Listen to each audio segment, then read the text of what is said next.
What's up, Tailgaters? You're in the booth with Tailgate Nate today. Welcome to my channel and welcome to my Week 10 Top 25 video. And guys, as I mentioned in my weekly takeaway video, we're starting to really figure out who's being where in the college football conversation, finding out who's going to be towards the top of conference races, who's going to be players in the college football playoff conversations, who are contenders, who are pretenders. We are starting to really figure all that out. Now, there's a lot of football left to be played and a lot of chaos that can still happen, but we do have a little bit of shuffling in my top 25, and I'm going to tell you all about why I have where teams ranked where I do. But before we do that, you guys know I got to say thank you for all the love and support the channel still continues to receive. And if you want to help support the channel and you haven't done anything so far, well, the biggest thing you can do besides watching this video, which I greatly thank you for doing anyway, go subscribe, go ring the bell, especially if you're as big of a college football nerd as I am. You're going to want to hear everything I have to say during the college football season. And please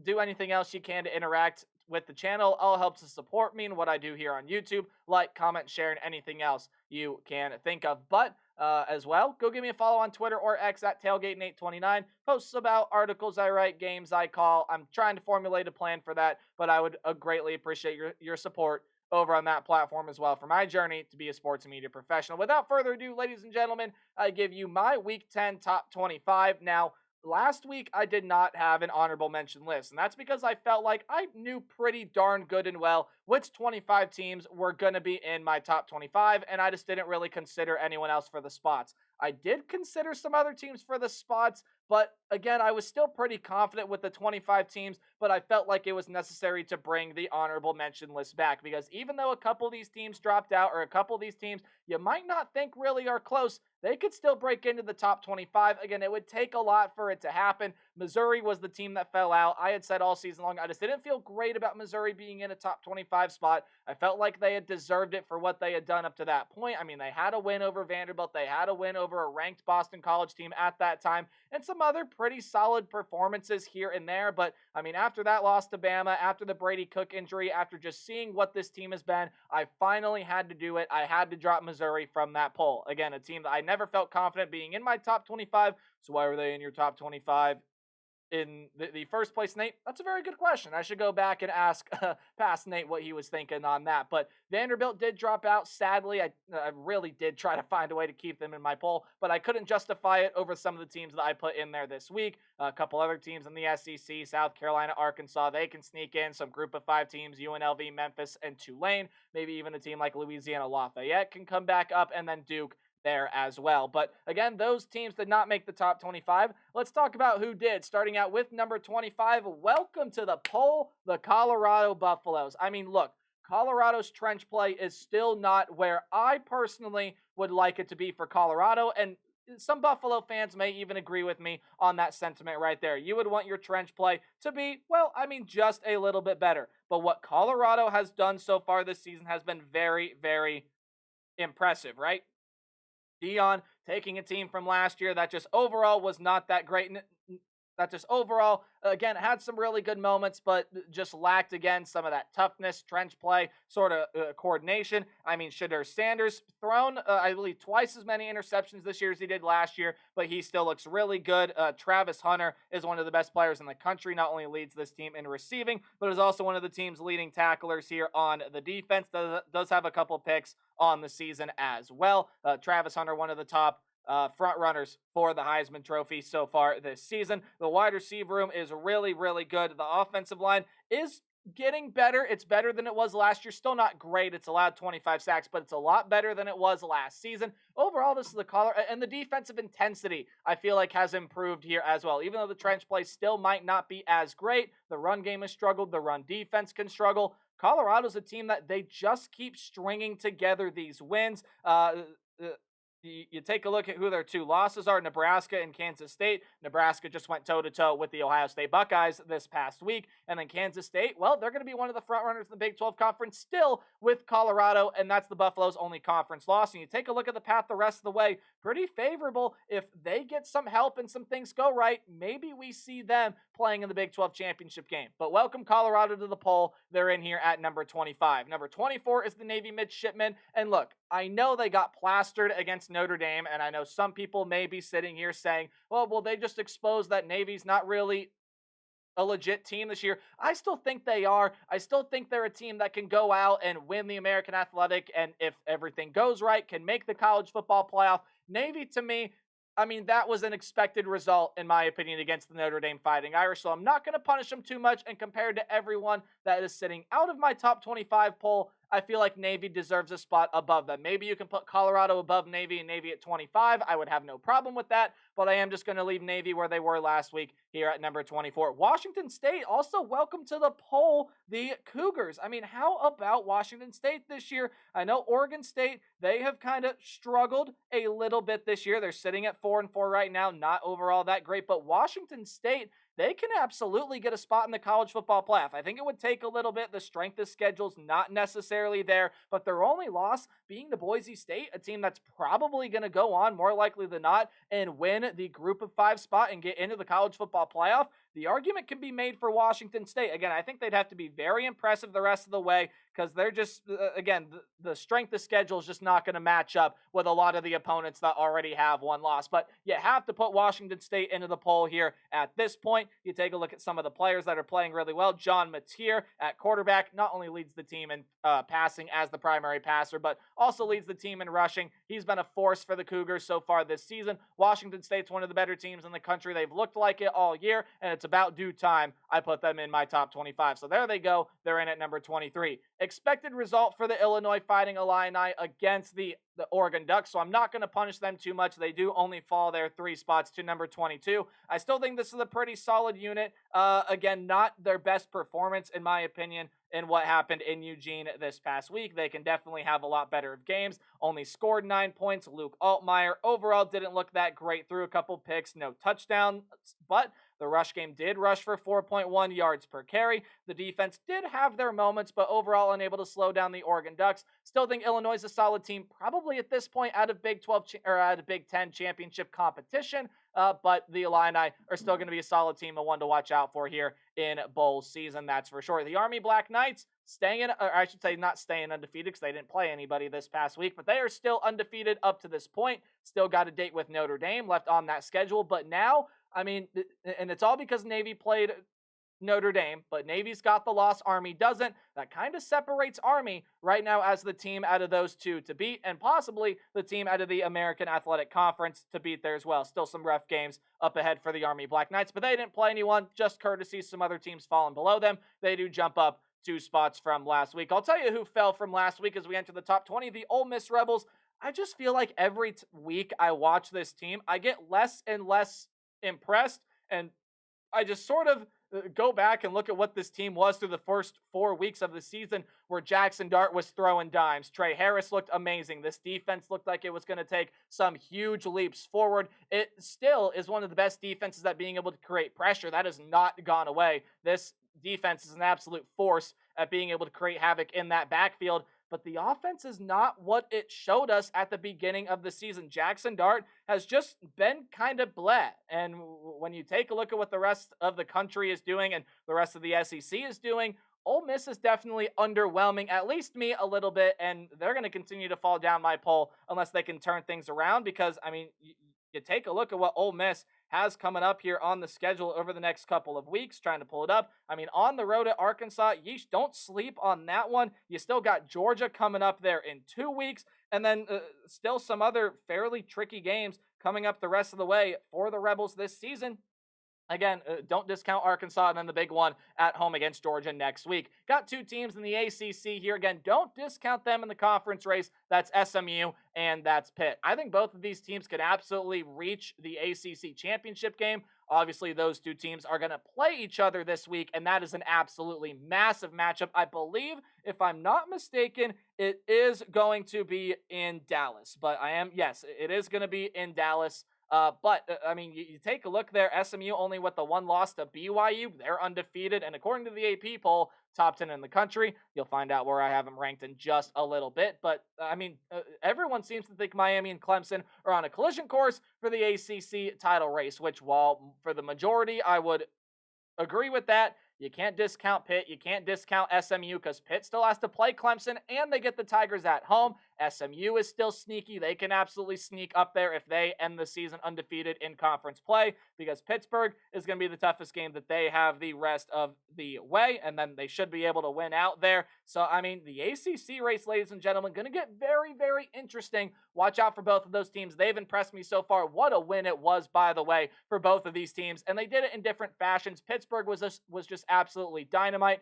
3 pick sixes. Kyle McCord could do nothing. The offense, again, didn't have to impress a whole lot because the defense did most of the work for the Panthers there in that one. But SMU, the blocked field goal at the end of regulation, being able to win the one in overtime, stop the Duke 2-point conversion. Again, watch out for the Blue Devils this year. I was telling people that at the beginning of the year, they're still a real true contender, still, or not necessarily a contender, but still a very good team. I see that as 2 very good wins for both of those programs this week. Kansas State did fall 1 spot just because I switched them and Boise State around, because Kansas State struggled with the Jayhawks this week. And when you look at Kansas from a talent standpoint, they got a lot of really good talent. Devin Neal is good. A lot of the defensive pieces are overall playing well. This is the team, though, that just had not been able to find a way to win. And they almost found a way to win Kansas State. But again, another close game, another game where Kansas just can't find a way to win. And ultimately, I mean, Kansas State survives. Now, at this point in the season, and you can say this with a couple other teams here as well, survive and advance is the name of the game. Obviously, a lot of people are going to look at you and say, this is the team that's not as good as we thought, this, that, and the other. And you'll see me talk about that with a couple other teams here in just a little bit. But the biggest thing at this point is survive and advance. Kansas State still alive for the Big 12 title, still alive for a college football playoff spot.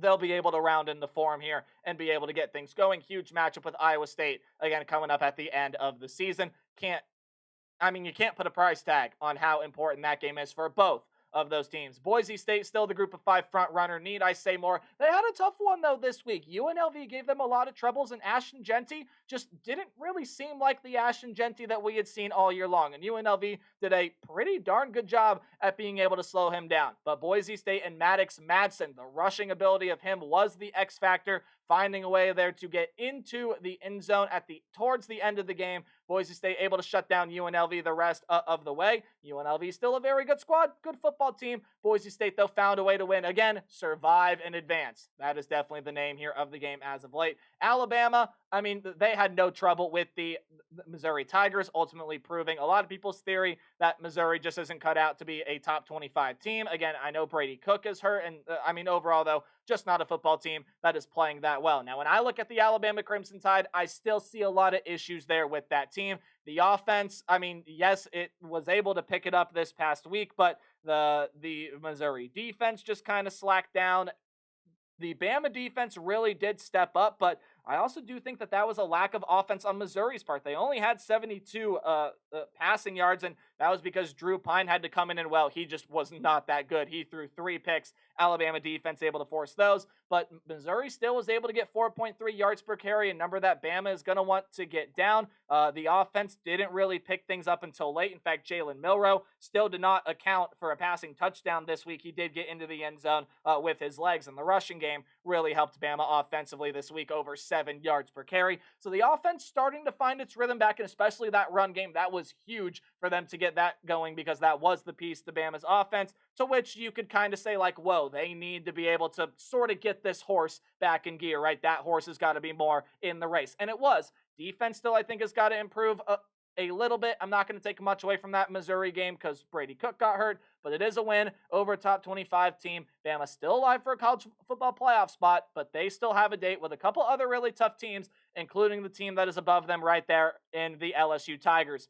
A loss against the Texas A&M Aggies, in which in a lot of ways you really felt like you should have had. You really did feel like that this is the game throughout the majority of that throughout the entirety of that first half, and even a little bit of that second half as well, to which LSU should be able to win. But Garrett Nussmeier ended up making some mistakes. He threw 3 picks, only 50% completion percentage. The rush game was nowhere to be seen. Caden Durham could not get going at all. Josh Williams could not get going at all. This is an offensive line that really struggled in run blocking, also really struggled in pass protection there as well. The wide receiver group did all they could, but also at the end of the day, the LSU defense couldn't get enough pressure. But I mean, First of all, you want to take a look at just the absolute absurd amount of pressure that LSU got there in that game. I don't have the exact number in front of me, but it just seemed like that defense front was getting sack after sack and tackle for loss after tackle for loss. It was absolutely crazy. But when you take, and especially, I believe it was Weeks that kept getting all of that pressure. But again, the A&M offense took advantage of some short fields. The defense forcing those turnovers ultimately was the difference, and it's why LSU fell 5 spots there to number 14. The Indiana Hoosiers, wait a minute. An undefeated Power 4 team sitting at 13? Same thing with Iowa State and BYU. Nate, all those teams should at least be top 10. Again, you order your top 25 however you want to order your top 25. This is my top 25. I'm going to order it how I want. And to me, I mean, you take a look at the resumes of what Indiana and the teams above them have played to so far this season. Indiana is definitely the one team that, look, they're starting to get more and more tested as the schedule goes along this year. But, I mean, Indiana's biggest test so far has probably been the Nebraska Cornhuskers. I mean, Washington gave them a big struggle, but Curtis Rourke was out. Even on the road against Northwestern, they had some trouble. Maryland, they had a little bit of trouble. And you take a look at the rest of the rest of their schedule. On the road against Michigan State, they still got to play Michigan, who, I mean, they want to play the defense like Michigan this year. I know they played a Nebraska defense and hung 56 on them. Nebraska defense didn't have their best day. Michigan's defense might be better than the Nebraska Cornhuskers.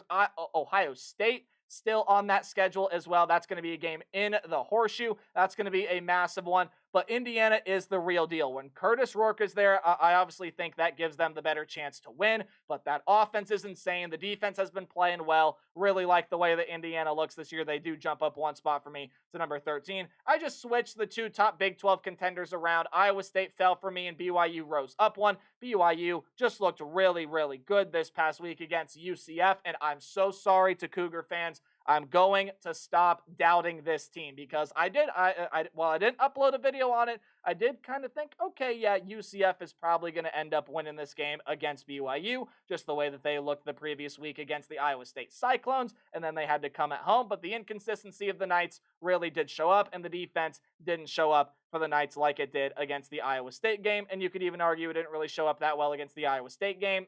Just the offense was lackluster. But Iowa State, BYU, both of them got some real squads again. Some tough tests for both of these teams still coming up. BYU has got a date with Utah, which I know no Cam Rising. Still watch out. That's a rivalry game. Utah will get up for it. On the road against Arizona State could be tricky, and obviously I'll say it until the game gets played. Iowa State has got that date with Kansas State at the end of the season, but both those teams control their own destiny. Top-ranked Big 12 teams are 11 and 12 for me. Heading on into the top 10, Texas A&M jumped both of the Big 12 contenders, and they have vaulted into the top 10 because Mike Elko's squad is playing with its hair on fire right now. I love the way that Texas A&M is playing football. Connor Wigman just wasn't getting the job done, so you throw in a Marcel Reed. Made a couple nice passes here and there, sure, but what he was able to do with his legs was absolutely crucial in that win over the LSU Tigers. The A&M defense stepping up and forcing Garrett Nussmeier into some throws that he did not want to throw there